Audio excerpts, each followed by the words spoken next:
উত্তরবঙ্গের দ্বিতীয়তম রাস উৎসবের প্রস্তুতি চলছে জোর কদমে। মালদা জেলার গাজল হাই স্কুল মাঠে গাজল সার্বজনীন রাস উৎসব কমিটির উদ্যোগে প্রবল উৎসাহ উদ্দীপনার মধ্যে দিয়ে উত্তরবঙ্গের দ্বিতীয় রাস উৎসব অনুষ্ঠিত হবে। সেই রাস উৎসবের চূড়ান্ত পর্যায়ের প্রস্তুতি চলছে ব্যাপকভাবে। প্রাকৃতিক দুর্যোগের কারণে গাজল সার্বজনীন রাস উৎসব কমিটির প্রস্তুতি পর্বে কিছুটা বাধার সৃষ্টি হয়েছে। সেই বাধা অতিক্রম করে জোর কদমে প্রস্তুতি চলছে। প্রাকৃতিক দুর্যোগের কারণে গাজল হাই স্কুল মাঠ কাদামগ্ন হয়েছে। মাঠে মাটি ফেলানো হচ্ছে যাতে দর্শকদের কোনো রকম অসুবিধে না হয়। জোর কদমে প্যান্ডেলের কাজ চলছে। এক কথায় রাস উৎসবের প্রস্তুতি চলছে ব্যাপকভাবে।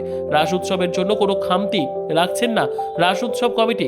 জানা যায় এবারে 28তম রাস উৎসব অনুষ্ঠিত হবে, তার প্রস্তুতি চলছে।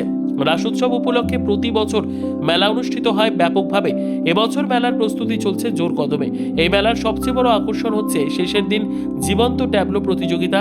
সেই জীবন্ত ট্যাবলো প্রতিযোগিতার প্রস্তুতি চলছে।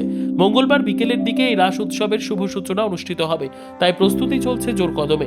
16 দিন ব্যাপী নানান অনুষ্ঠান অনুষ্ঠিত হবে রাস উৎসব উপলক্ষে। এখানে উত্তরবঙ্গ দক্ষিণবঙ্গ থেকে প্রতি বছর ভক্তরা আসেন, এবছরও তার ব্যতিক্রম হবে না। পড়ছে 28তম বছরের পূর্তি পড়ছে। আমরা এখানে রাধাকৃষ্ণর বহু রকম লীলা হয়, বহু রকম গান বাজনা হয়, এখানে মেলা হয়। বহু দূর দূরান্ত থেকে আমাদের ভক্তরা আসে। এখানে 16 দিন ব্যাপী এখানে অনুষ্ঠান হয়। সব সাধু সন্ন্যাসী সবাই এখানে আসে এবং এই রাস আমাদের উত্তরবঙ্গের ভিতর দ্বিতীয় স্থানে আছে। আমরা এর আগে সিএম আমাদের এখানে ভার্চুয়াল উদ্বোধন করেছিলেন এবং আমাদের পরের বছরে গতবার আমাদের উনি শুভেচ্ছা বার্তা দিয়ে আমাদেরকে জানিয়েছিলেন।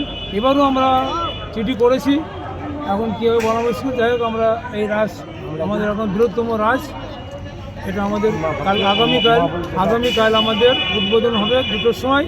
তারপরে আমাদের 4টের সময় শোভাযাত্রা বেরোবে এবং আমাদের জল ভরা যেটা নিয়মকানুন আছে সেটা তার ভিতর দিয়ে আমাদের কালকে অনুষ্ঠান শুরু হবে। আমরা 3 দিন পিছিয়ে গেলাম, নাহলে আমাদের এই প্যান্ডেল অল কমপ্লিট থাকে 2 দিন আগে।